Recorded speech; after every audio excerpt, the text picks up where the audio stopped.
మేడారం దగ్గరలో ఉన్నటువంటి ములుగు జిల్లాలోని కొండై గ్రామంలో ఉన్నాం ప్రస్తుతం మనం. మీరు ఈ వాతావరణం చూసినట్లయితే మీకు చాలా ఆహ్లాదకరంగా ఉంటుంది. రెగ్యులర్ లైఫ్లో మనం ఎప్పుడు సిటీలో ఉండి ఆ పొల్యూషన్ కానీ అక్కడ ఉన్న వాతావరణం కానీ చాలా బోరింగ్గా అలాగే చాలా చిరాగ్గా ఉండే వాతావరణం చూస్తూ ఉంటాం. కానీ ఇక్కడ నేను ఎప్పుడైతే ఇక్కడికి వచ్చానో అసలు ఇక్కడే ఉండిపోవాలనిపించింది. ఇక్కడ ఉన్నటువంటి పరిస్థితులు కానీ అలాగే వాతావరణం కానీ చాలా బాగుంది. ఇంకా స్పెషల్గా చెప్పాలంటే ఇక్కడ ఒక ఇల్లు నాకు చాలా బాగా నచ్చింది. సో ఈ ఇల్లు నాకు నచ్చి ఇక్కడ ఆగిపోయాను. అంటే మాకు తెలియదు ఎవరిదో, కానీ ఒకసారి వచ్చి చూద్దాము అన్నట్టు వచ్చాము. మీరు కూడా ఒకసారి చూడండి, మీకు కూడా డెఫినెట్గా నచ్చుతుంది.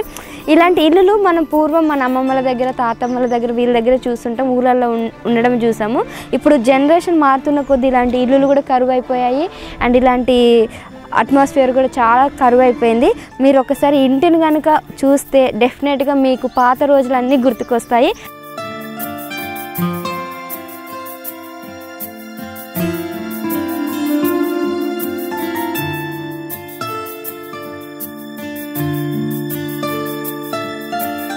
మరి ఇంటిని కూడా మీకు చూపిస్తాం. అంతకన్నా ముందు ఇక్కడ సరౌండింగ్స్ ఉన్న ప్లేస్లు అన్నీ ఒకసారి అబ్జర్వ్ చేయండి, చాలా బాగుంది.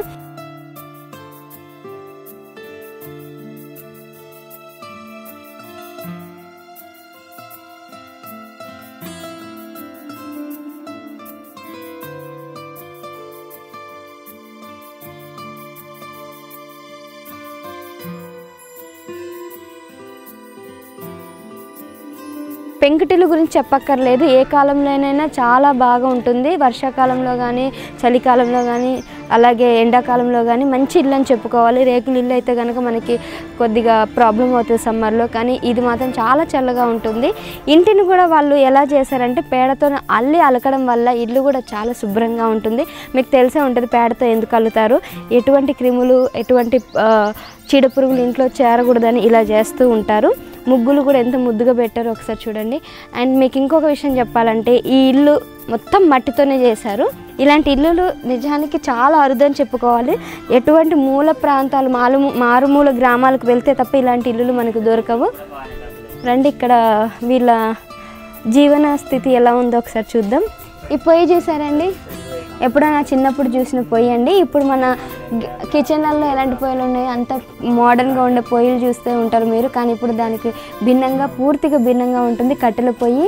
మనకు కట్టెలు కొట్టుకొని ఇలాంటి పొయ్యిలో వండడం కొద్దిగా కష్టమే ఇప్పుడున్న వాళ్ళకి, కానీ ఇక్కడ వాళ్ళకి మాత్రం ఇది చాలా నార్మల్ అయిపోయింది. అండ్ ఇందులో వండే వంటలు కూడా చాలా అద్భుతంగా చాలా టేస్టీగా వస్తాయి. మీరు నమ్మరు, కానీ ఇక్కడ ఇంతకుముందు యాక్చువల్గా మట్టి కుండలు ఉండేవి. మట్టి కుండలో ఏ వంట వండినా కూడా అద్భుతంగా అంటే అద్భుతంగా ఉంటాయి. అండ్ ఇది కూడా మట్టితో చేసిన పొయ్యి అన్నమాట, చాలా బాగుంది.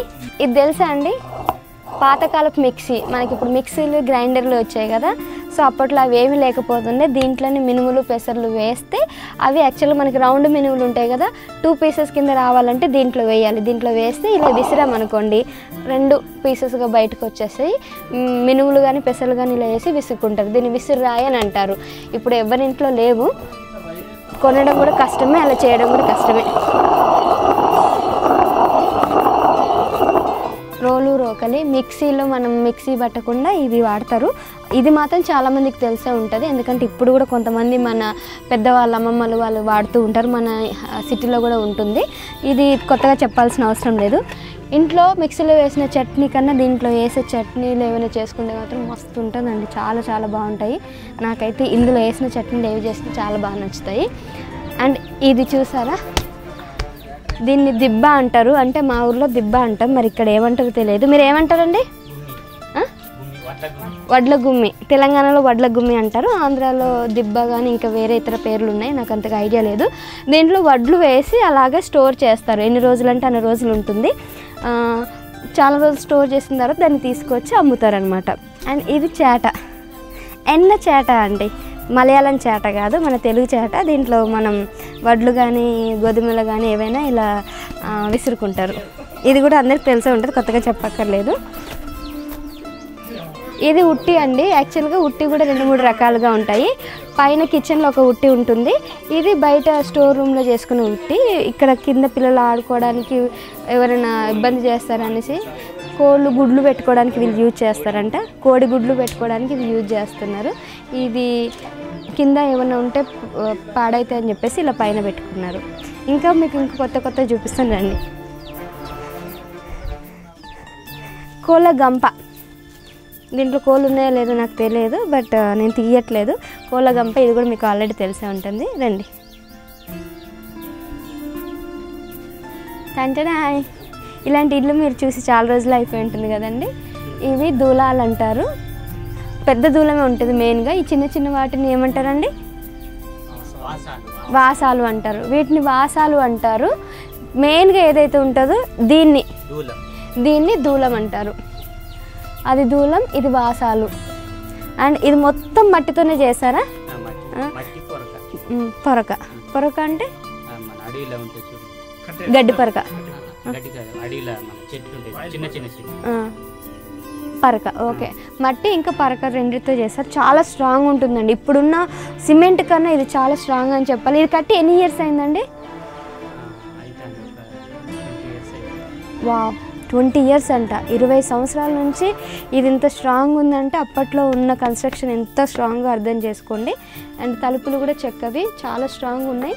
ఇది కిచెన్. యాక్చువల్గా ఇక్కడ కొద్దిగా ఎలక్ట్రిసిటీ లేదు కాబట్టి మీకు అంత క్లియర్గా చూపించలేకపోతున్నాం. వచ్చేసానండి. ఇది వరండా. వరండా కూడా అనకూడదు, ఇది వెనక కిచెన్ నుంచి ఉన్న మేము ఇలుకాల అంటాం. మీరేమంటారు? ముందు అని అంటారు. ఓకే, సో ఇది వరండా టైప్లోనే వాళ్ళు భావిస్తున్నారు. ఇక్కడ మీరు చూస్తే ఇక్కడ ఒక చిన్న షటర్ లాగా ఉంది. నాకు ఇక్కడ చూస్తుంటే వీటిని నాకు మేకలు కట్టేశారనిపిస్తుంది. మేకలు కట్టడానికి ఈ ప్లేస్ అనుకుంటా, కానీ ఇప్పుడు మేకలు లేవు. బట్ చాలా బాగుంది కదా, క్యూట్గా ఉంది కదా. ఈ షెల్టర్ తర్వాత ఇక్కడ మీరు చూస్తే ఇంటి చుట్టుపక్కన వీళ్ళు చెట్లు వేసారండి. ఈ చెట్లు మీకు చెప్పాలంటే టమాటా చెట్లు అండి. చూడండి, ఒక చిన్న కాయ తెంపుతున్నాను మీకు చూపించడానికి. రాములకాయలు అంటారు, టమాటా లాగానే ఉంటాయి. ఇవి పెద్దగా అయితే టేస్టీగానే ఉంటాయి. వండుకొని తింటారా అండి? వండుకొని తింటారంట. టమాటా టైప్లో ఉన్నాయి. ఇది ఏ సైజులో అవుతుంది? ఈ సైజులో అవుతుందా? ఇంతే సైజు అంటే వండుకొని తింటారు. ఇది సారీ, నేను యాక్చువల్ టమాటాలు అని పొరపడ్డాను. టమాటాలు కావంట, రామునకాయలు అంటారంట. ఇంతే సైజులో ఉంటాయి. కొద్దిగా టేస్ట్ కూడా అలానే పుల్లగా తీగా ఉంటాయంట. చాలా బాగుంటాయి అంట. ఇలాగ చుట్టూ మొత్తం ఇవే వేశారు. ఇక్కడ ఇంకా చిక్కుడుకాయ చెట్టు కూడా ఉంది.